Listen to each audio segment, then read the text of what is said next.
Robert Plank Show, episode 281.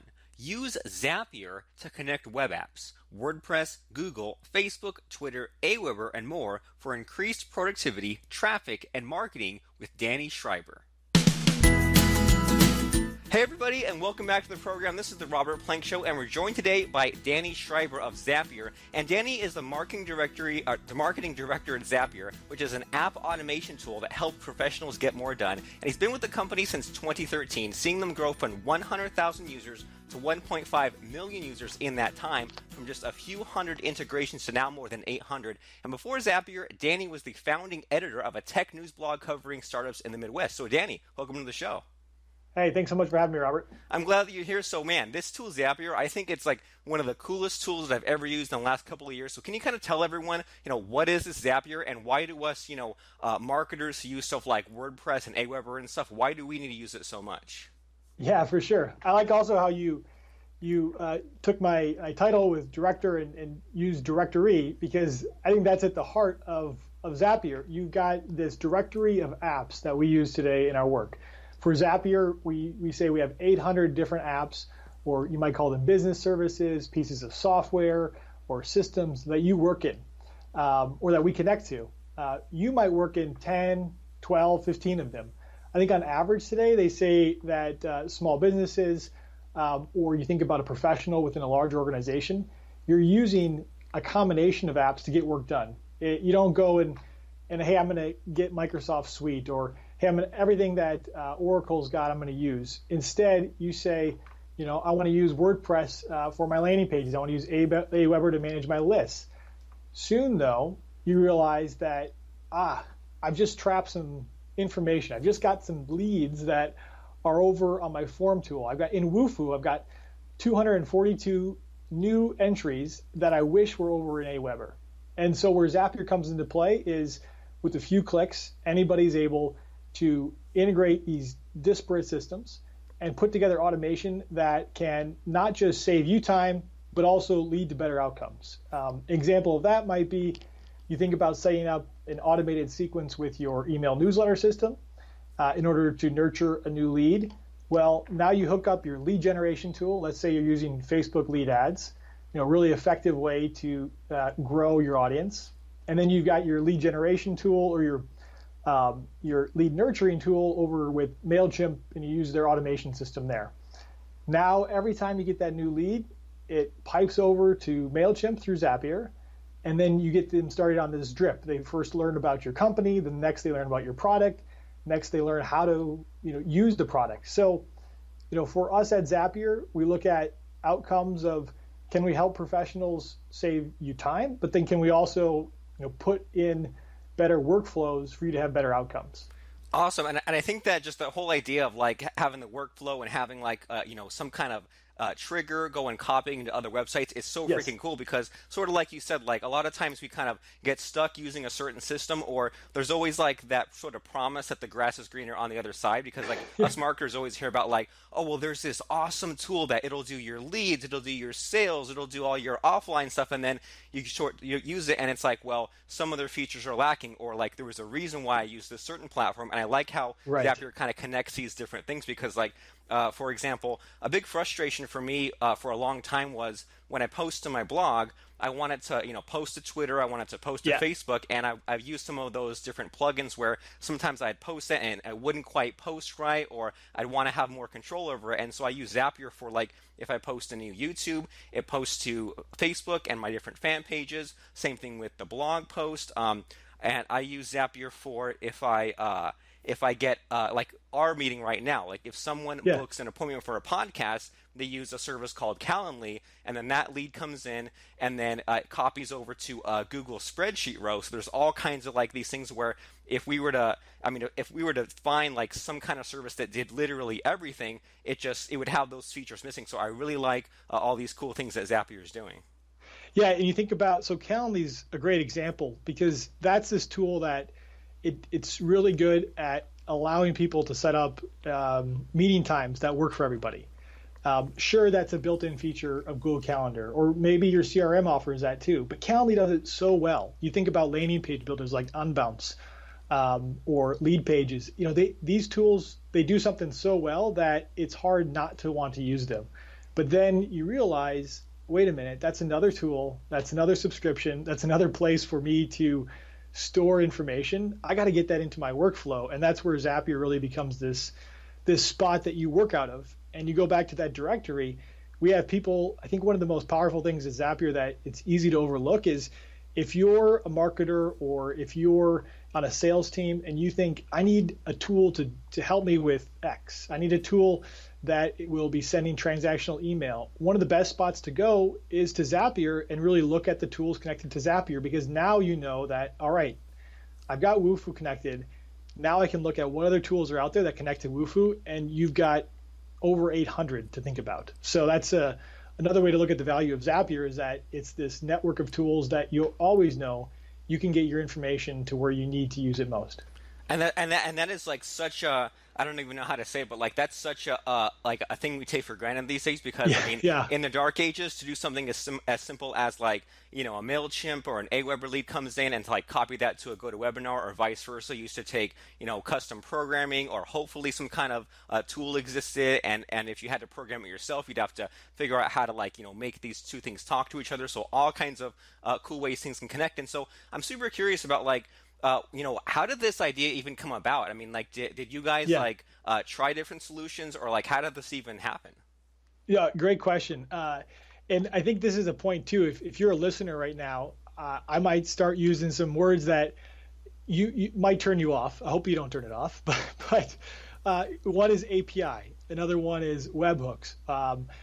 These are ways in which your programs are talking to each other behind the scenes, but you don't with a tool like Zapier, or just through a native integration. You think about how Twitter is connected to Facebook. You used to be able to say, every time I put something on Twitter, I wanted to go to Facebook, and you didn't think I need to go use Zapier for that, but things happen behind the scenes. They happen through this API.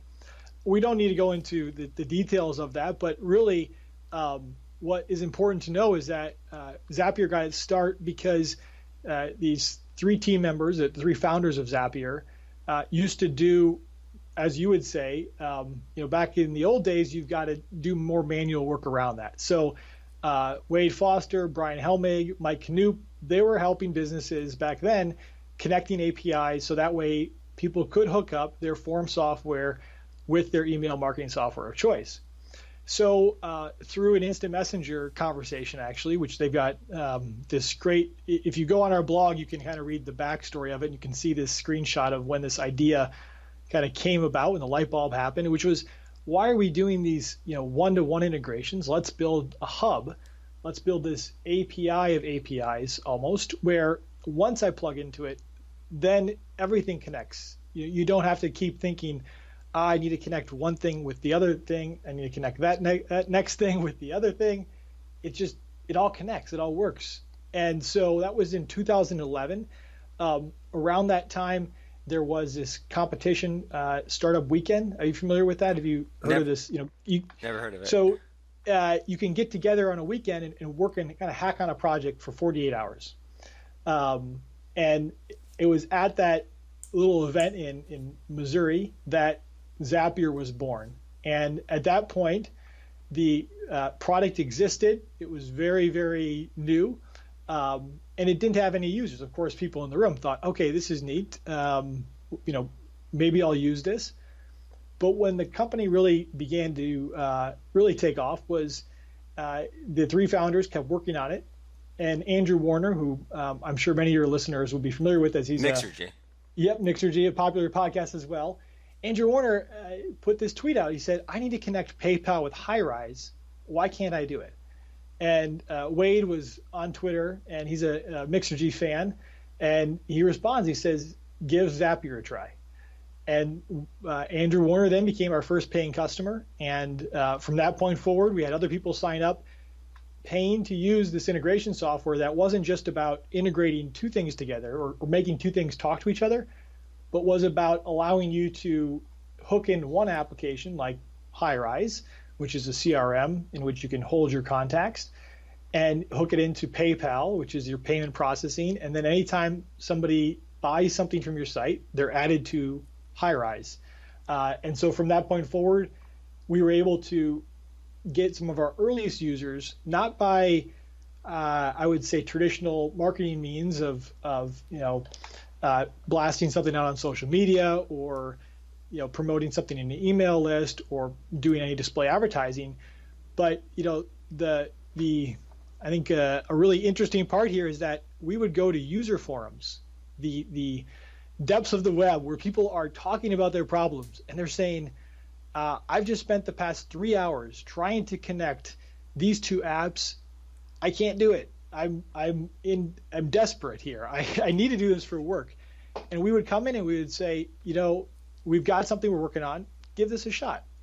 And people were ecstatic because we found people where the problem was. So this was really about customer validation early on, about product market fit. And it was these early users that did two things. They were the first source of revenue for Zapier. We've always looked at Zapier as a product in which we have a freemium plan, but also we want to show value to the customer. So we've always said, okay, for significant usage, there's a cost to using Zapier. You want to get started today, no cost to using Zapier. But people are willing to pay for it. That's a great signal that you're onto something. So if you're a young company, that's good to remember is don't be afraid to ask people to pay for it. And that also brought people in to say, you're really valuable today with 3 integrations, but if you had HubSpot, boy, would it be helpful.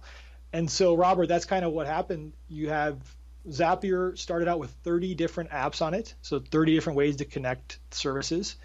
And today you're at 800 thanks to people saying, I wish this app was on Zapier, and then that app comes to Zapier and integrates it themselves. And that's such a good marketing lesson because, I kind of do that too. That whole going and checking the forums, going and checking the Facebook groups. Like anytime I have an idea or anytime I want to add some new feature or I'm not really sure, I'm just let me just scroll pages and pages of forums. And if I keep seeing this same thing come up, like you guys saw, HubSpot come up or PayPal come up, it's well, that's a really good idea, as opposed to me just kind of thinking what would interest me. Let me just make something that solves an actual problem. So super awesome there.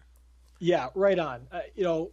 User forums can be some of the most boring pages online because often it's not your problem. When it is your problem, though, that think about the last time you used a user forum to answer a question. Think about the last time you maybe Googled something related to Gmail. You probably got the answer from a user forum. Well, now think of just how many people are using Gmail. And if you're able to solve something with Gmail that this question that keeps asking, it's likely that you're going to be able to find a niche user base out there that will give your product a shot because you solve a problem that Gmail doesn't solve on its own with its own product. So it sounds like it's a pretty easy sell for you guys. If someone is on a forum and they say, I want to get PayPal to hook up with HighRise, here's our answer. But have you had any difficulties sort of getting the masses to understand it? Because this is a cool tool, but it seems like it's kind of hard to even explain it. It's easy to explain what solves this problem, it solves this problem, but to explain the whole thing, have you had any struggles kind of marketing that sort of thing? Oh yeah. Yeah, Robert, you hit it. I mean, this is absolutely, we've had a lot of trouble here, and it's frankly at the some points can almost be frustrating as a marketer because with a tool like Zapier, there are so many great customer stories. I spoke with a nonprofit the other day that earned recognition on CNN for its automated system it built in order to track sex offenders in the Atlanta area.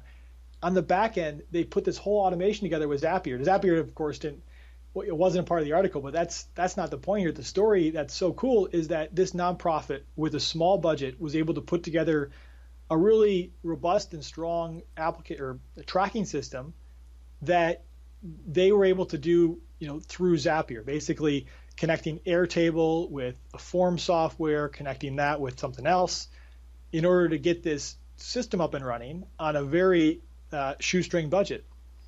And you can tell that story, and then the next story you look at, you've got a completely different, as you kind of talk about it, different way to use it. And so Zapier is at its core a horizontal product. It appeals to many audiences for many different reasons.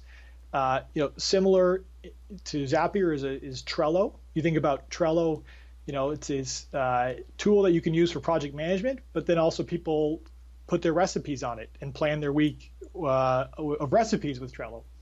So when we market Zapier, what we really try to do is talk about the different apps and integrations that you can connect to, because that resonates with people. So our marketing today has very much been focused on do more with MailChimp or do more with Gmail. And when you are a user of MailChimp, you've got, I think, probably more than 20 million users on MailChimp today. That might be a low number.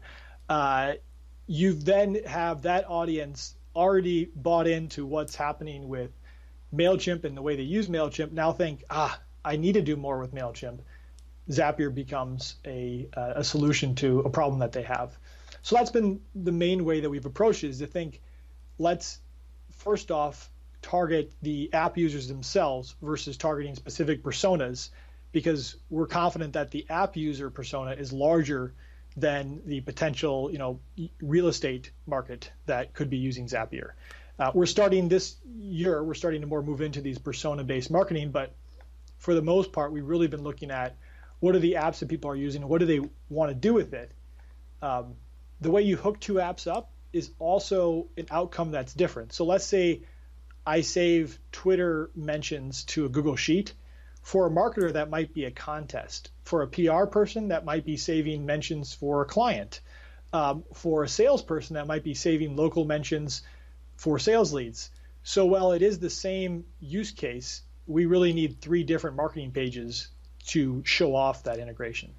And so does that kind of give you an insight into where horizontal tools like Zapier and Trello are really a lot of fun to work on from the marketing side? It also very much comes down to let's give it a go with a focus on this marketing and see how well and how far we can take that, and then iterate and move on and see where we can grow our user base next. Yeah, and that's super cool to say, do more with Gmail, do more with Evernote, because like you said, the audience is already built in. When you run your Facebook ads and stuff, the targeting there is super easy. Right. And that's super cool that it's here's Gmail, and you can also use it with, Google Sheets or Evernote or something or some other system. And then, like you said, there's also the profession or the job title or the use case where they would then connect this to that. So super cool there. And so the next thing that kind of makes me think of is, Zapier has a super easy interface for all the cool stuff it does. It's very I think you guys talk about it like Lego blocks, and when I use it, it's very almost like I'm using a tablet app, or like a 5-year-old could do it and stuff like that. So have you had any kind of difficulties there as far as having all these things you could do, but then also making it simple enough, but also being able to do all those features? Yes. One of the top requests we get from users, Robert, is, can you just make this one button? Can I just turn this thing on? I would love if we could do that. Where you run into difficulties is when you're putting together this user experience, this interface on Zapier. And let's just take this specific example of, I want to save new entries to my form software to my CRM. Well, for you, Robert, if your new entry is, let's say we go from Calendly here. So I gave you my name, I gave you my bio, I gave you a time, I gave you probably my time zone. So you got 4 pieces of information. Well, over on the other side, somebody else, Carla, she's using Calendly, but she's collecting 16 different pieces of information. She wants to know whether or not you're interested in talking, about your sales cycle, or she wants to know if you're interested in, or how large your company is. And so what happens is, we want to make it really simple. We have really a good percentage of the user base that has complex or customized needs. And they want to be able to set up an integration that supports 19 fields as opposed to the person who wants to set up 12 fields. So when you use Zapier, what we're trying to find is consistency of use, where everything continues to run the same, but at the same time, it needs to respect complexity of use too, because each user has a little bit different use case. The fact that we integrate with 800 apps means that we want you to email us if there's ever an issue, and these are emails that we take. And oftentimes it means that you get an email about some very specific issue that popped up that no one had ever seen before, but you kind of dig around, you find it, and it was because there was an accent on the letter A, and that's why it didn't work out. And And this is the nature of trying to get two systems to talk to each other. I think you're Pacific time zone. So you send over something, I'm Central time zone. I have to make sure that time zones are set in the two apps so that way they work perfectly. This sort of stuff isn't even fun to listen to probably on this podcast, but these are the kind of things that we're doing behind the scenes. So that way it makes it really easy for you as a marketer or you as a salesperson to get the work you need to get done without having, disparate information across all your systems. Without having those headaches, because I'm a programmer too, and sometimes just like you said, like an A with an accent on it, that can be like 3 weeks of work just finding that one little problem. So basically, what you're saying is, because a lot of stuff goes on behind the scenes, like you guys resist adding just that one button or adding just that one checkbox because that would just open up a whole can of worms sometimes.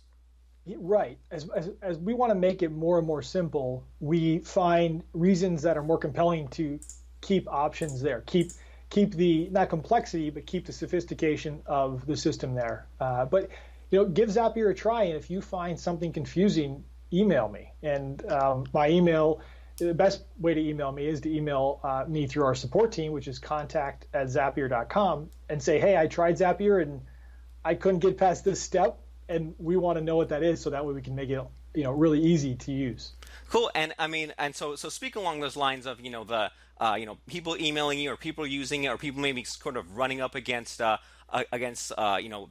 the limitations or things like that. Yeah. How the heck did you guys grow from 30 to 800 apps? Like, were there any kind of like huge problems, or did you come across saying like, once we have 100, now we're coming across like we have to change gears or anything like that?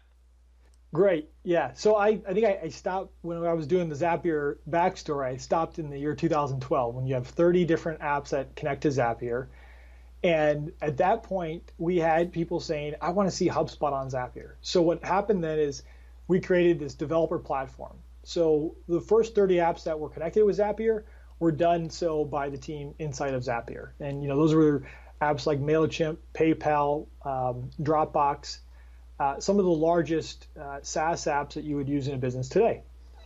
When we started to have specific asks around, I need this specific email marketing tool, or I need this real estate CRM, we allowed these companies then to come into Zapier, and through our developer platform, which is something that the companies themselves use, or else sometimes developers use to integrate their own internal apps with Zapier, hook into Zapier, and then we take them through a really stringent quality assurance process to make sure that these apps meet the specifications and they work with the same way every other app would work on Zapier. And then we release it to the user base. One by one, we've been able to get to 800 apps to do that. How do you get to 800 apps? Well, we look at that number 800, we think, wow, that's quite a bit. Though, if you really kind of step back and look at how many business tools they are, this Chief Martech blog has a great look at it, and they look at just marketing technology tools, and almost every year the number of tools doubles. Think of how many different ways you can send a marketing email. There's like 30 different systems you can use. 30. That the choices almost start to look like the options you have when you go look for pizza in New York City. You've got a lot of choices. What's the difference between all these pizza places in New York City? Well, one's got thin crust, one's got thick, and you can start to say there are some differences, but really you just have a lot of choice when it comes to software today. And so while you might hear 800, it's good to think about there are thousands more that people want to connect to Zapier. Recently, we integrated an app called Limo Everywhere. If you're thinking about opening a limo business up, you want to have Limo Everywhere integrated with your other tools. And so they turn to Zapier to get those tools integrated. And what's really surprising, Robert, is that Limo Anywhere has really good usage on Zapier. And I think that the reason there is that you've got these people that have been looking, these entrepreneurs within these industries that build software where software before didn't exist. And so you've got this limo entrepreneur that is making software for limo companies, and now those little limo companies want to bring that software into their workflow. and Zapier becomes a core component, the solution to do just that. Awesome. So, I mean, the thing I'm hearing is that it doesn't pay to reinvent the wheel. Why not already use what works in the same way that Netflix uses Amazon S3 and so does Dropbox, people like that. So, I mean, why start 20 years ago? Why not kind of start now and build on what's already there? And so cool. So I don't want to keep you too long. We're starting to go over time. And one thing that I'm really curious about is out of all the tools that we've talked about, entrepreneurs specifically, like we don't use a ton of tools, but like we mentioned, they use PayPal, Aweber, One Shopping Cart, maybe like Xero, maybe Infusionsoft, stuff like that. Are there any sort of like combinations that you think people really need to be using but aren't these days? Yeah. So the one that I'm going to hopefully turn your audience onto is an app that was pointed out to us, or was named by us as the fastest growing app on Zapier. And all the apps that you talked about, really, they're all on Zapier and they're all popular on Zapier. This one, though, kind of came out of the last couple of years. It's called Airtable. I've already mentioned it once, but is this an app that you've heard of, Airtable? Never heard of it. All right. So I'm excited, though. Yeah. So Airtable, if you've ever used Microsoft Access on your desktop, it's similar to Microsoft Access for the web. Or to put it another way, it's taking Google Sheets and it's putting that on steroids, because now you're not just using the sheet, but you've got this database that you can architect. But it's a fun one. It's a fun database, and it's an easy to use database. And you're seeing people do all sorts of things with Airtable. The nonprofit that I mentioned that's tracking the sex offenders, they're using Airtable. It's a relational database, so it has a lot of power behind it. But what you see people doing on Zapier is they just send all sorts of information into Airtable, and then they trigger other Zaps out of Airtable. So Airtable kind of becomes this system of record for them. And as somebody who might not be able to jump in to SQL and create a database that way, they're able to rely on Airtable, but still have that complexity that they need, but in a really very user-friendly interface. So I don't have the specific integration between those two. I know a lot of pieces of form software feed into Airtable, so you think of Wufoo or JotForm. Or you think about SurveyMonkey, these different pieces of surveys that can flow in there. You were seeing a spike, an increase in interest in Airtable being at the center of a workflow that is useful to marketers, to salespeople, to user researchers. It's really a powerful app.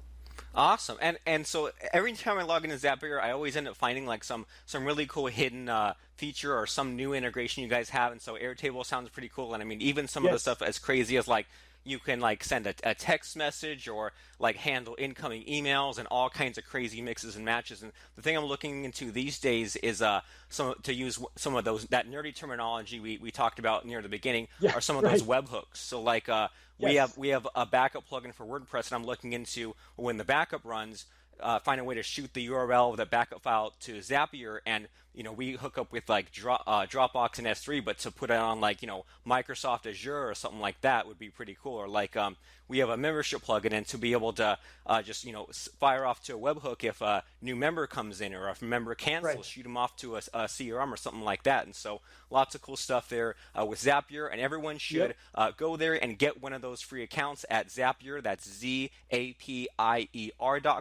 And so, Danny, is there any other website people should check out, or something specific on Zapier, or is just Zapier.com the place to go and get a free account? Yeah, so really encourage you to check out the tool Zapier, where also we hope that we're going to be helpful to you is we put together a whole bunch of resources if you are looking to use apps in a more productive manner. And you can find that on our blog, so zapier.com/blog. We also have a learning center in which we've got ebooks on everything from how to do more with your CRM to how to do more with your email marketing system. And when you get inside those ebooks, we're going to take you through not just the tools that are available, so we compare the 30 different types of email services, but then how you can hook those email services up to Zapier and make the most of them. Awesome, and that blog is super killer. I end up browsing that every once in a while, and like Thank you. if you want to go into the really geeky stuff, you can. If you want to Yes. just talk about just the marketing and the architecture stuff, there are blog posts on that. So there's something for everyone. But even on the geeky stuff, it's made like really simple. I can tell that you guys like put a lot of effort into saying the most stuff in few words with the least amount of confusion. So really Yeah. good stuff, and you guys are awesome. And so keep doing what you're doing. And Zapier.com is the place to go. Get that free account. Check out the blog. And Danny, I want to thank you so much for stopping by the show today and bearing with me and talking about all these cool, crazy things you guys do and sharing what you have to share today. So thanks so much. Hey, thanks a lot for having me on today, Robert. And also put a plug in. If you ever have any questions, don't forget to just shoot an email to contact@zapier.com. Always helpful to answer questions before or after you use Zapier. So that's a good spot to turn to. Awesome. Contact@zapier.com. And I can attest that you guys are super good with the customer support. I mean, even the way that you and I hooked up was I made just some random YouTube videos showing some of the things I was doing, and you guys reached out, and there we go. Next thing you know, we're talking on a podcast together. So That's right. Contact@zapier.com is also that email address. So thanks so much, Danny. Thanks again. Thanks for listening to today's program. Start from the beginning or view past episodes at robertplank.com/episodes.